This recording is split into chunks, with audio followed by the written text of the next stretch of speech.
আসসালামু আলাইকুম, hello everyone, কেমন আছেন সবাই? তো আজকে আলহামদুলিল্লাহ আমি আমার বেতন পেয়ে গেলাম প্রায় 20,000 টাকার উপরে ইনশাল্লাহ। তো এটা আমার প্রথম ইনকাম। ঢাকা শহরে এসে প্রথম 1 মাস ইনকাম করে যে স্যালারিটা আলহামদুলিল্লাহ পাইলাম।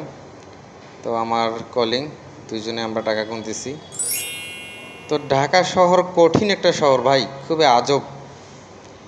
এখানে টাকা ইনকাম করা সত্যি অনেক কঠিন।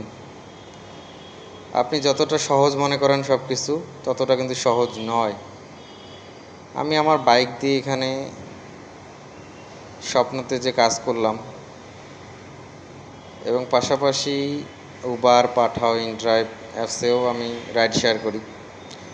কারণ আমি জানি এই বয়সটা আমার হচ্ছে পরিশ্রমের বয়স। এই বয়সে বসে থেকে লাভ নেই।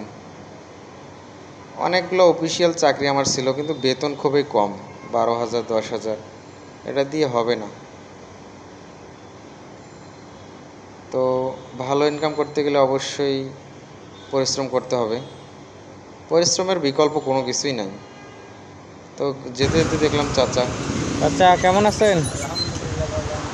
এনে দাঁড়ায় আছেন কেন? ভালো আছেন? খাওয়া দাওয়া করছেন?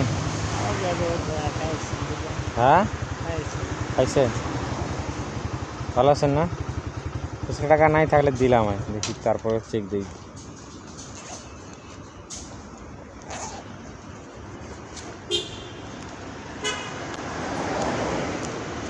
আছে আলহামদুলিল্লাহ।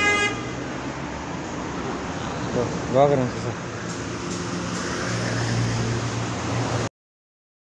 তো এরকম মানুষ দেখলে অবশ্যই তাদের সাথে একটু হলেও কথা বলা দরকার, কারণ তারা স্বস্তি পায়। হয়তো তার বয়স শেষ, এখন আর তার যৌবন নাই, সে তেমন ইনকাম করতে পারবে না। এজন্যই মানুষের কাছে হাত পাতে।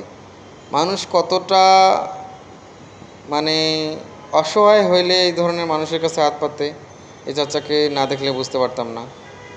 তো এরকম অনেক অসহায় মানুষ এই ঢাকা শহরে ঘুরে বেড়াচ্ছে অলিতে গলিতে।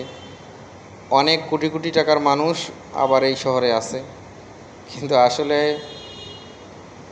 কোটি টাকা থাকলেও অনেক মানুষের তেমন দেওয়ার মান মানসিকতা নেই। কোটি টাকা তাদের আছে এজন্য যে তারা কাউকে দেয় না। যারা টাকা জমায় তাদেরই তো টাকা হয়, তাই না? আমি তো আর টাকা জমাইতে পারি না। আমার কাছে যা থাকে, 2 টাকা, 4 টাকা, 10 টাকা, 100 টাকা, আমি দিয়ে দেই ভাই। কারণ আমি জানি আমি যদি দেই তাহলে উপরওয়ালা আমাকে দিই। পৃথিবীটাই হচ্ছে গিভ অ্যান্ড টেক। আপনি যদি কাউকে কিছু দেন তাহলে অবশ্যই সেটার বিনিময়ে পাবেন। তো আল্লাহ তাআলা অবশ্যই বিনিময় দিবে ইনশাল্লাহ। তো আমার সাধ্যমতো আমি যেটুকু পারি মানুষের উপকার করার চিন্তা ভাবনা করি। আমার কাছে যদি কেউ কিছু চায়, আমি আল্লাহর কাছে এটাই দোয়া করছি যে আমি তাকে যেন খালি হাতে না ফেরাই দিতে পারি। কারণ আল্লাহ তাআলা কিয়ামতের দিন অবশ্যই বলবে যে অনেক গরিব, ফকির, মিসকিন তোমার কাছে কিছু চাইছিল, তুমি সেটা দেওনি। আল্লাহ তাআলা বলবে যে আমি তোমার কাছে কোনো দিন কিছু চাইছি, তুমি কিন্তু সেটা দেওনি। তখন আপনি বলবেন, আল্লাহ আপনি তো কই আমার কাছে চাইলেন না।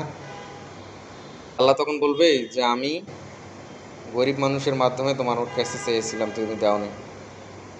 তো যাই হোক, সবাইকে দান করার চিন্তা ভাবনা করবেন। তো রাস্তার পথে এই একটা ধাবা, এখানে আলহামদুলিল্লাহ অনেক ভালো খাবার পাওয়া যায়। 100 টাকা দিবেন, আনলিমিটেড ভাত খেতে পারবেন গরুর মাংস দিয়ে। 3 পিস গরুর মাংস দিবে, ঠিক আছে? আপনি 100 টাকা দিয়ে যত পারেন খাইতে পারবেন। মুরগির মাংস আছে, গরুর মাংস আছে, ভাত দেখছেন কতগুলা। এই ভাত সব কিন্তু এইখান থেকে যায়। সমস্ত পথচারী ভাইয়েরা, বাইকাররা, রিক্সা চালকরা সবাই কিন্তু এখানে এসে পেট পুরে শান্তিমতো খায়। তো আপনার যদি খিদে লাগে এখানে খেতে পারেন।